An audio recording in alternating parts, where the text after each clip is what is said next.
Good morning, everyone. I'm Kevin Allen. I'm joined by my usual broadcast partner, former NHL defenseman Tom Laidlaw, who played 11 seasons for the New York Rangers and Los Angeles Kings. This is the Laidlaw and Allen Report. Come to you twice a week to talk all things hockey. And, of course, this time of year, Tom, it's playoff time. Big win by the Rangers. I think both you and I knew that that series wasn't over, but I think a lot of people did. That's just the way the postseason has gone. No lead is safe, whether it's the games in a series or goals in a game. And when it's all over, the team that loses isn't quite sure that they should have lost. This morning I'm reading about, that helmet rule, obviously, played a role in that. And that's, I think Mike Sullivan said the rule stinks. He's not the only person who thinks that, but the bottom line is that the Rangers found a way to get it done. Yeah, and in the last three games, they were down 3-1, coming back in each one of those elimination games for them. So they showed a lot of character, especially early when Zibanejad really wasn't doing very much. Shesterkin wasn't playing up to his capabilities. But in the last two games in particular, Game 6 and Game 7, both those key players for the Rangers really stepped up. Zibanejad started scoring goals. Shesterkin got back, especially last night, got back to being the Shesterkin that we saw all season long. So it was an interesting scene. I don't know if you saw it or not in Pittsburgh. But yeah, it was in Pittsburgh, I think it was. Zibanejad and Kreider were sitting together on the bench, and Zibanejad just had a breakaway and hit the post. And he was looking at the iPad, and he was like kind of moaning to himself, like down on himself. And Kreider grabbed the iPad out of his hand and threw it and said, "Stop doubting yourself." It was an incredible scene to watch, and really good leadership. But those two guys stepped up as well. So, wow. Yeah. Wow. No, that is good. What did you think about Crosby in Game 7? He obviously he could play, but I didn't think he was himself. There's no question, yeah. And I'm kind of surprised. Again, I don't know for sure. Do we know whether it was a concussion or not, or do we know that? I don't know that we do, but I mean, it has to be, I would assume. So yeah, and I was kind of questioning whether he should play. He's had a history of concussions. I know it's been a few years since I think he's had another one. But he knows his body. And I've heard him quoted saying, listen, that people are questioning whether he should or shouldn't play in the past. And said, listen, I know my body. I've been through this before with the concussion, so he knows what he should or should not do. But still, I guess it's Game 7. You got to admire him, but he's got a whole life to live too. And brain injuries are a very important thing. So, but listen, Jarry came back and played as well. Some people question whether he would have played had it not been a Game 7. He played well. I just, it is one of those series where it could have gone either way. So it's a great series, great hockey. I went into Pittsburgh on Friday with some Ranger fans, and the atmosphere at Pittsburgh on Friday was just incredible too. They got up in the game; they were playing well in the first period. Pittsburgh was, and the Rangers fought back. And again, Zibanejad scoring goals finally was a big key. And again, Shesterkin playing the way he can. So. Yeah, I don't know. I mean, I'm not sure Jarry was ready to play. Like, he really hadn't practiced. It was April 14th when he last played, and he had a broken foot. That's what came out afterward. And so I don't know. I thought he did okay. I think their options with Domingue. I mean, I give Domingue credit for doing what he did. But in Game 6, where he let the Kreider goal in, which is ultimately the game winner, that was an easy save that he should have made. And I think they just said, "So listen, we've rolled the dice here long enough with this young guy, and we give him credit for all he did. But sooner or later, like if he'd gone in Game 7 and just not done well, then it would. No. Well, we really didn't have any options because I think even a rusty, stale Jarry was better than Domingue.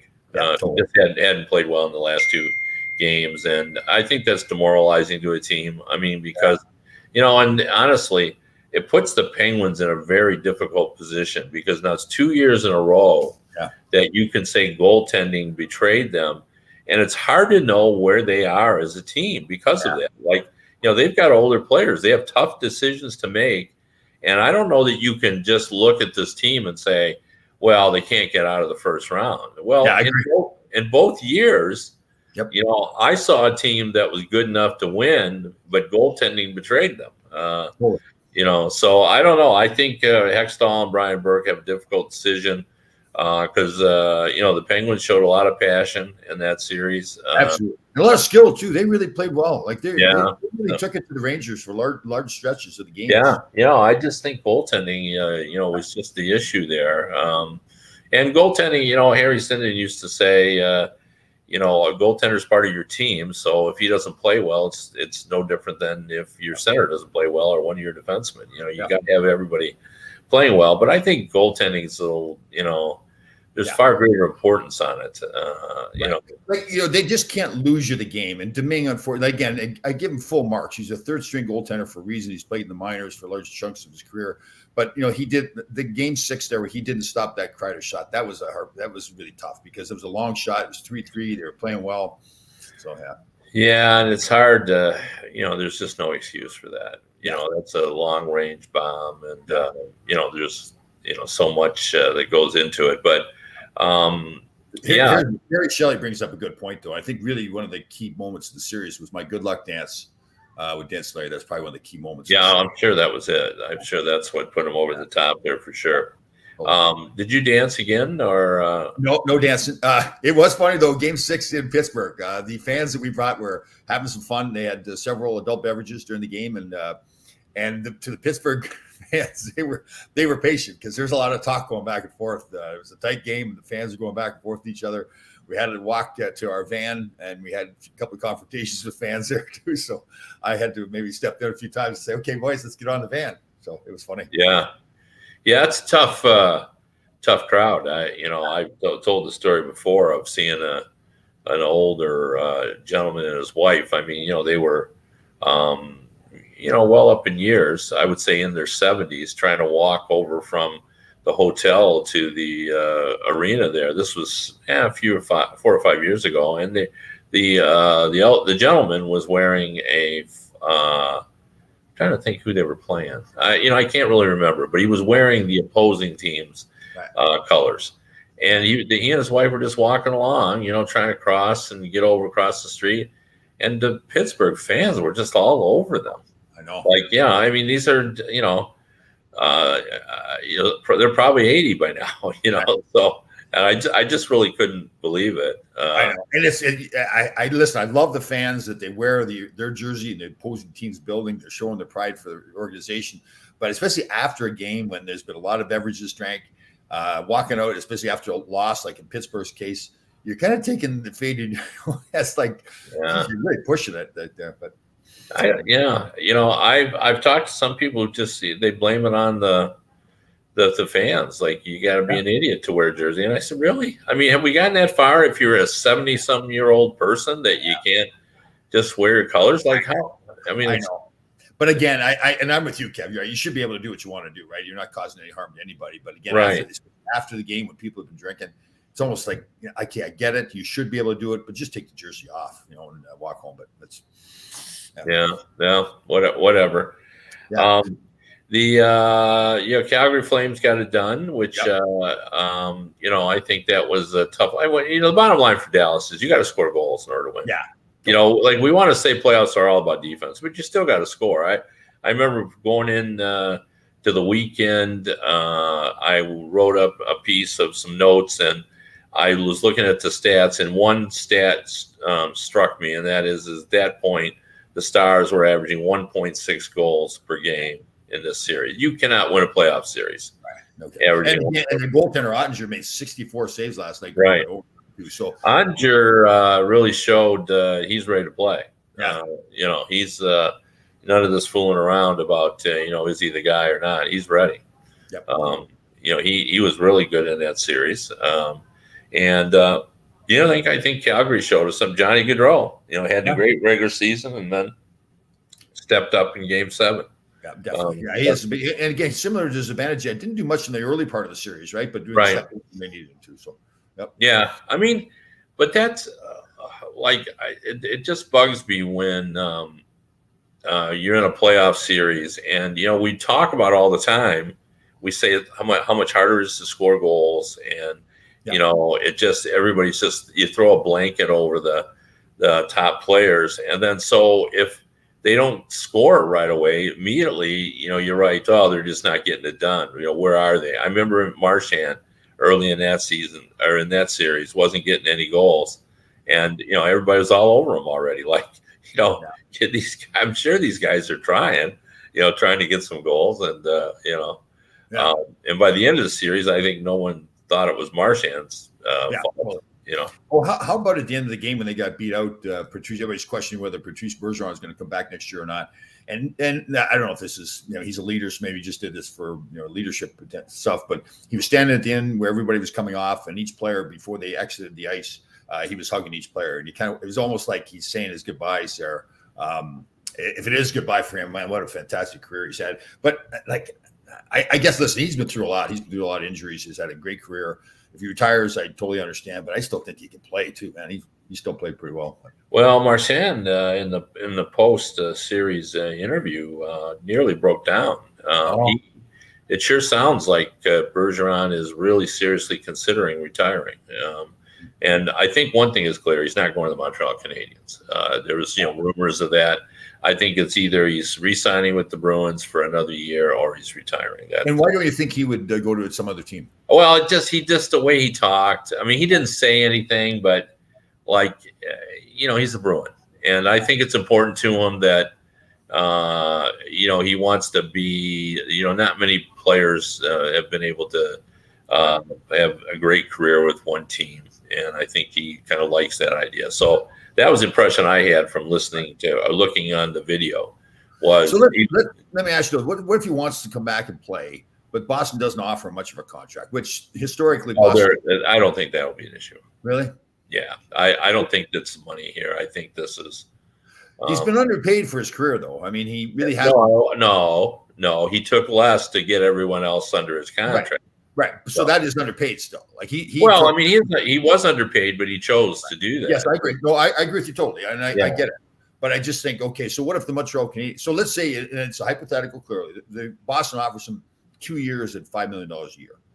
Because they say, listen, he doesn't want to go anywhere. But Montreal comes along and offers him 3 years at $8 million a year. You don't think he'd do it? Well, I that's the impression I have, but I don't know. I mean, it doesn't seem like money is the issue. Yeah, I agree. Probably I mean, it's like Malkin said earlier in the year Malkin sent a message to the Penguins when Malkin just said, "Look, guys, I got plenty of money. I don't need money. I'd like to stay in Pittsburgh." I appreciate guys who, just let people know what they want. I respected Malkin for saying what he did. I trying to think I think it was Ekholm and it was. I think it was Ekholm who in Nashville who said, when they were asking him about his contract, he said, "Look, I have an obligation to try to get my value, but I already have earned more money than I will ever spend in my life." Yeah. He just said, that's really not my issue. Right. And again, when he says obligation, just so everybody understands, the Players Association, and rightfully so, tries to push those players, those top end players, to not take less, not give the hometown discount, because that really does affect everybody else. So if a player if he's worth $10 million, he takes $8 million a year because he wants to help the team. That's great for the team. And like you said, I'm the same way. You admire the player for doing that. It helps the team be able to sign other players to be more competitive. But from the Players Association, and that they view it that's costing other players money. They may be in a different position. So yeah. I mean, early on when the Players Association doesn't seem quite as militant now, but at one point they were, talked about, being a one-person cap. Well, that's what the Players Association used to call Ray Bourque in Boston. Right. Yeah. No, that's right. It was Ray Bourque was one of those guys, and this goes back to the Bob Goodenow era, and we've touched on Bob before. We both agree he's done a lot of great things for the Players Association, but that kind of stuff is what got him in trouble. That was very disrespectful to Ray Bourque. I get his point. I guess I see why he's trying to put pressure on the players to always take more. But a player like Ray Bourque, he's earned his right. I mean, Tom Brady did that for years with the New England Patriots as well. They've earned the right to take less if they want to because they want to win Super Bowls in his case, but Stanley Cups in Ray Bourque's case. Yeah. Well, I mean, it's always a little bit of a tough call what to do in terms of what you want to bring back enough talent to be surrounded by it so that you can make a run for the cup. On the other hand, if you're a top player, if you're Connor McDavid, you got to. He went for everything he could get. Yeah, and I think you got to do that. But then now has he affected the team's ability to fill in? Well, probably so. But I think there are some players ever since we had $10 million players, but they're not giving out $10 million contracts anymore. You don't see them. Everybody, like, they're holding that line now, trying to do that. And, I think it was important that, a guy like Connor McDavid and Austin Matthews, they went out and they got that 10, because you can't create this, kind of artificial ceiling. So.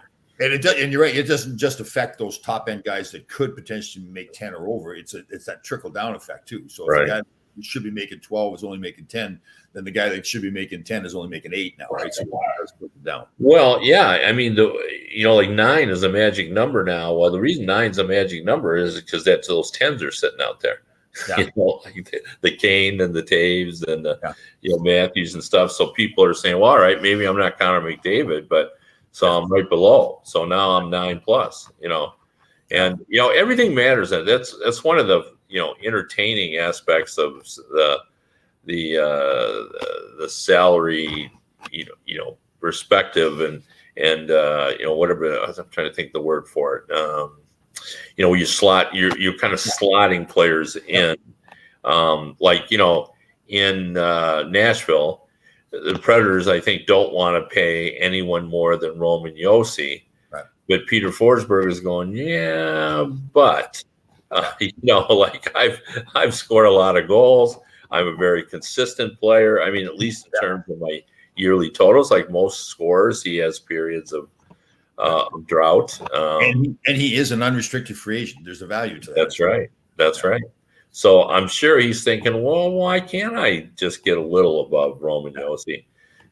Maybe I'll get below that 10 million, but shouldn't I get 9.5? I agree. And I agree with him too. That's that value. And if they're doing it just because they don't want to pay somebody more than Roman Josi and they lose a player of that caliber, I question that, right? Like if you really believe he's that good, then yeah. If I'm a Nashville fan, I'm really disappointed of how this is.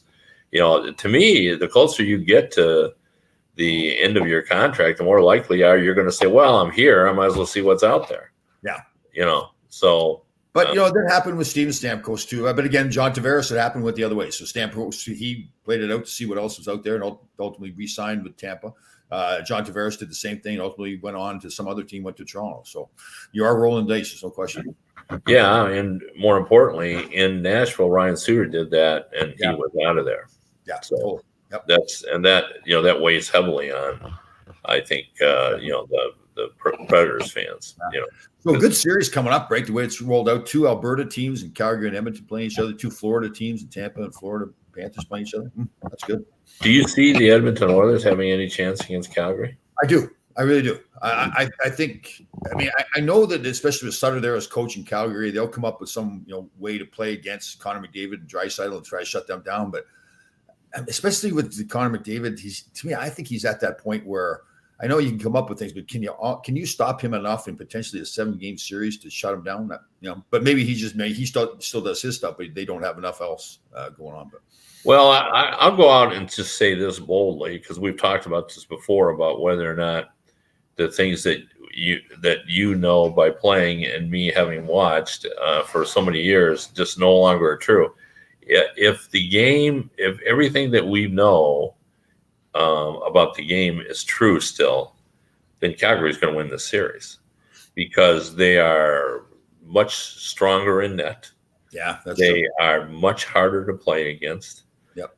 They do all the little things well. They're great on face-offs. They're great on penalty killing. Their defense is strong. It's and the Oilers have an offense, a great one. Right. But they still, the Mike Smith could step up in goal and be the old Mike Smith, right? If he can. Sure, but Franklin's pretty good for Calgary. He was one of the top 3 goalies in the league. Yeah. So, what's the best we can hope out of Mike Smith? Hold him to 3 goals, hold him to 3 goals against, and hope that Draisaitl and McDavid can get 4 goals, right? Yeah, and Kane too. Kane's played pretty well. Yeah, for sure. I mean, their offense is very good. It's not just those 2, but boy, when they're on the ice, it's hold on to your hat. Yeah. So I would never say an NHL team has no chance against another NHL team. This is the NHL, and if they played 10 series, couldn't the Oilers win 3? Yeah, very at true. least?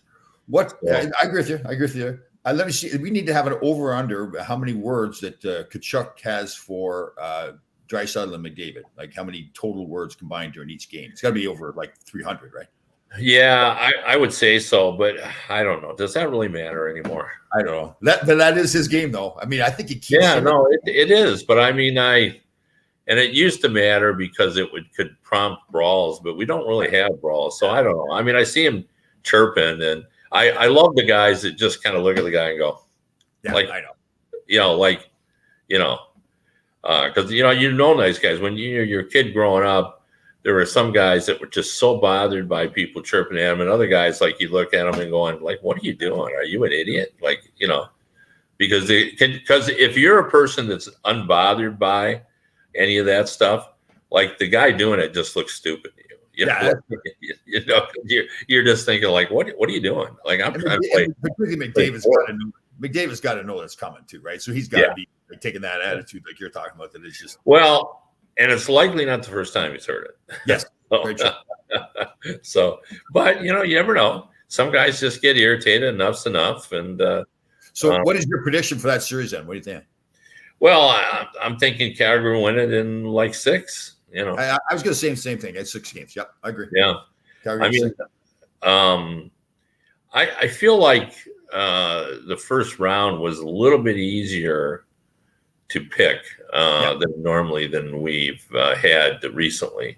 I know I had a good first round, but I don't feel good about it because I thought it was a little easier this year. Yeah, I agree. But like the example, like the Pittsburgh Rangers series was tighter than I thought it was going to be. It did not go the way. I mean, I thought the Rangers would win, but they didn't win the way I thought they'd win. Yeah, but I don't know. I don't even, games to me doesn't really matter. It's just whether you pick the right winner or not, because, historically the lower seeds, do pretty well. So, how are we looking at the Tampa Toronto series? Is that like Toronto just here we go again where there's bad luck, just couldn't get it done? How are we looking at that? I don't think you can see it that way at all, to be honest. But I don't think it was the same at all. I didn't think Tampa was as good.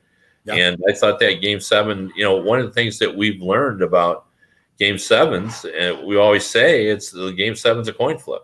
Yeah. So, and that game could have gone either way. Yeah, very true. But for Toronto only score 1 goal in Game 7. It was 2-1 score, right? Wasn't that the final? Yeah. Yeah. I mean, with that firepower that they have for them just to score 1 goal in Game 7. I guess it's Vasilevsky they're playing against too. So, yeah, and I thought he got better as the series went on. I thought he was pretty ordinary early on.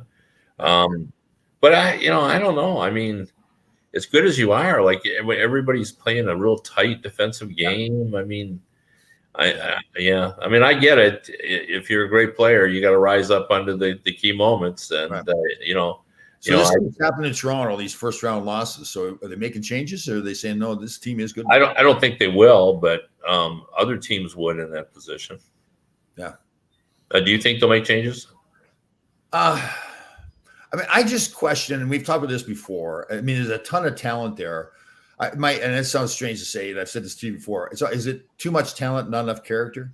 I wonder, like, is Marner one heck of a player? I know, but is he almost expendable because you've got Tavares and Austin Matthews there, right? I mean, is that, you've talked about this before, how they spread out the salary cap, and the good teams do it with, 2 high-paid forwards, a high-paid defenseman, and a high-paid goaltender, right? Right. They've almost they're too heavy, too top end on the forwards as far as money and talent wise. Look at the teams that win. It seems to be, it's always the same way. Yes, you have to have the talent, no question, but you have to have those grinders and everything to fill in the, third and fourth lines to know how to win. But yeah, I mean, if you look at this now, I mean, the one, you didn't like this team for the longest time because defensively they weren't very good, and yet in the Game 7 they played 2-1, but now their offense couldn't get going. Yeah, totally. Before we've talked about how they were too offensive. Yeah, totally. So I don't know. I mean, Like those winning teams, look back to the Islanders, the Edmontons. Yes, tons of talent on those teams. Even Tampa right now with winning 2 in a row. It's the skill is there, but they find a way to win. Too. Tampa did it this year. They, obviously not as talented a team as they've had in the last 2 years, but they found a way to win at least this first round. So yeah.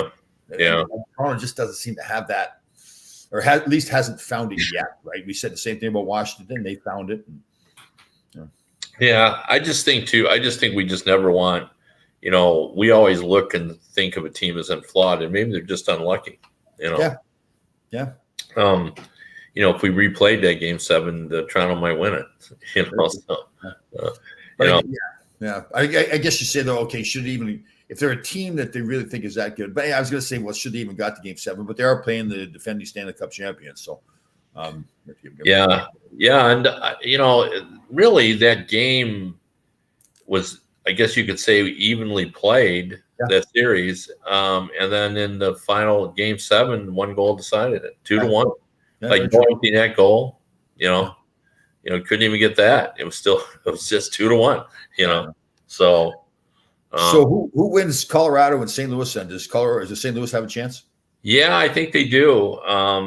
I was really impressed by Colorado in that opening series, even though I don't think much of Nashville. But I just thought the way Colorado came and just took charge, and Makar was just unbelievable, I thought. And they've got so many weapons. Boy, so many weapons. Like even Taves, Devin Taves has become, a force, to estimate. So I would think Colorado will win that, but I guess St. Louis. Well, we had 2 sleepers really, and sleepers really the wrong term because we know both those teams are good. But Minnesota and St. Louis were both teams that they weren't Florida or they weren't Colorado. They were just considered maybe below that, and they had to play each other in the first round. And now one of them is left. So I think. The Blues are capable. I mean, they're not that far removed, 3 years from winning the Cup. Yeah, very true. So they could win it again. Now their team has changed, but there's still some of the culture is there, and you talk about winning through adversity. All their defensemen were injured, and they still found a way to get it done. So, well, but I'm gonna go like close games, all really close games, but I am going to go Colorado in 5 games. But I'm with you. I don't think that Colorado is just going to blow them away, but I do think they're going to find a way to win 5. Yeah, me too. I mean, Colorado was real impressive in that first round, to be sure. No. This is just a question by Barry here. You always hear after the game from players and coaches saying how the fans picked up the players during the game. Tom, during your time, did you find that was true, or do the players tend to? Well, I think I found that on the road, if there's a raucous crowd, you're able to not have it bother you, especially as you played more too, as you got more experience. But I do think at home, when the crowd is going, it does help the home team. But I don't think it affects the visiting team in a negative way, but it does help the home team. Like I said, like in Pittsburgh on Friday, man, that first period was unbelievable. And the crowd and the building, the way they presented the music and everything, and the light show at the start of the game, the crowd was into it. And I really think it affected Pittsburgh a lot. They had a great first period. We're all over. There was one time there where it looked like they had a power play going on. It's 5-on-5 in the Rangers zone. And ultimately the Rangers couldn't change, but the Pittsburgh was changing their players. They had fresh guys go out there. And I think the crowd really played a big role in that. So I do. Yeah. What I would say from interviewing players through the years, most of them did say that the crowd would get them hepped up. You can just imagine, now in baseball, we have walk-up music and all those kinds of things. I think players use all kinds of things for motivation. However, saying that, I have interviewed and some top players who said they don't even hear it. They're so focused. They're just playing the game. They're just totally tuned out. I just think it's the individual, person. There are guys that just, I'm playing my game. I'm concentrating on what, I'm doing. And, there are other guys. It's just like in baseball where, in my previous life, I was a baseball writer, and, you'd ask about, what the discussion was on the mound. And sometimes you'd get like a real serious answer about how, he he was throwing too many center cut fastballs or whatever. And then somebody's saying, we were talking about where we're going to go eat after the game. Some guys are all business, and other people, the way they relax is to, make light of it and kind of go on. So definitely. All right, Battle of Florida then. Who's winning that? Tampa, two-time Stanley Cup champion, and the Florida Panthers. Who's that winning? Boy, that's a tough one. I think this is the hardest one. Goaltending, right? Isn't that the big difference? Yeah, I think I'm picking an upset. I think I'm going with Tampa, just because I think Florida's been the better team this year. And to be honest, you know how I watched a lot of Tampa Bay, and they just weren't the same. Yeah. Even in this series that they just won, they weren't really the same. No, I agree. But they do have knowledge. Yeah. They have the equivalent of a master's degree in postseason winning. Yeah. So I'm going to go with Tampa to win that. Okay, I'm going with Tampa, but 7 games though. It's going to take the full 7 games in that series. Yeah.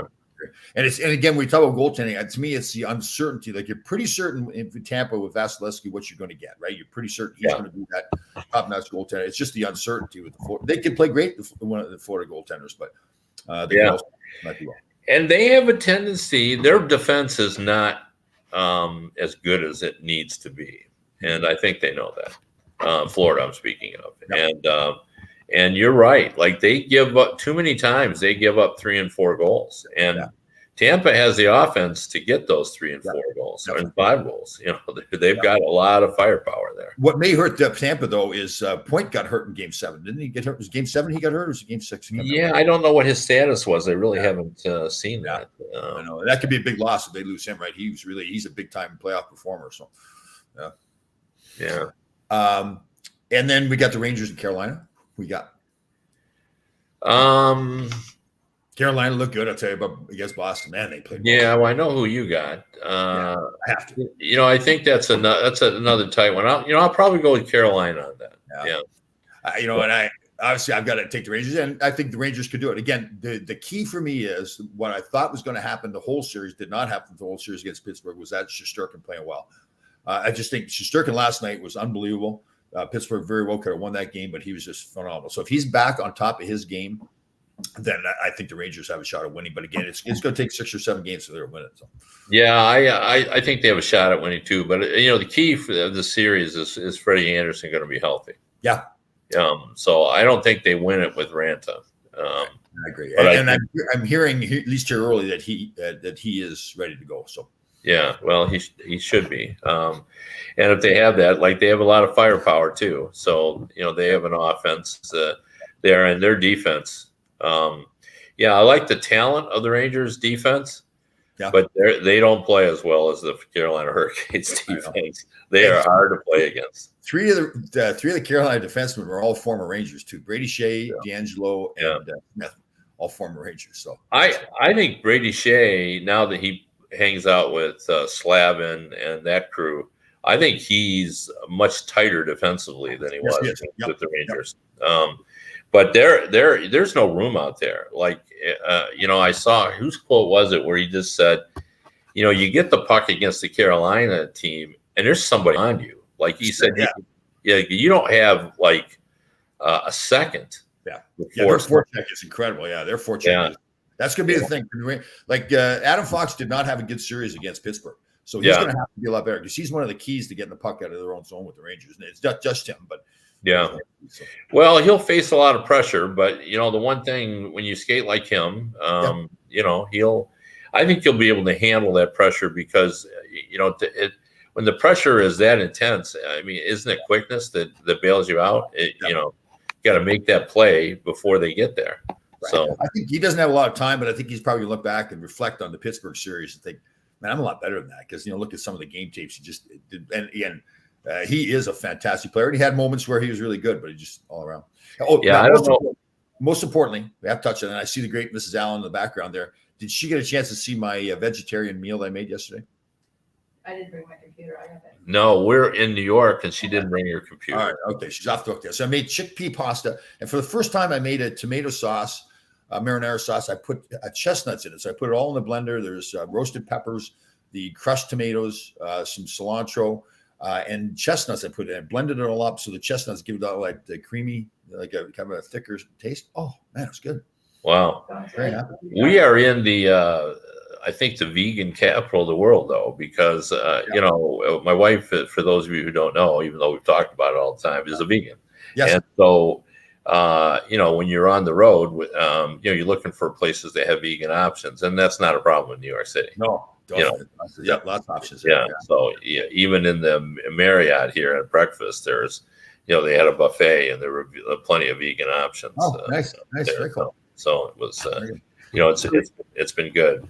You're in town seeing some plays with your family. Is that what you're doing? Yeah, my daughter and her husband, and this is a kind of the first post-COVID trip that we've taken, to be honest. So, and we used to do this all the time, and you know, then we've ended up for a variety of reasons just missing it the last you know, few years. So, and my son-in-law is in the theater business. That's right. He's, Yes, yeah. So, Right.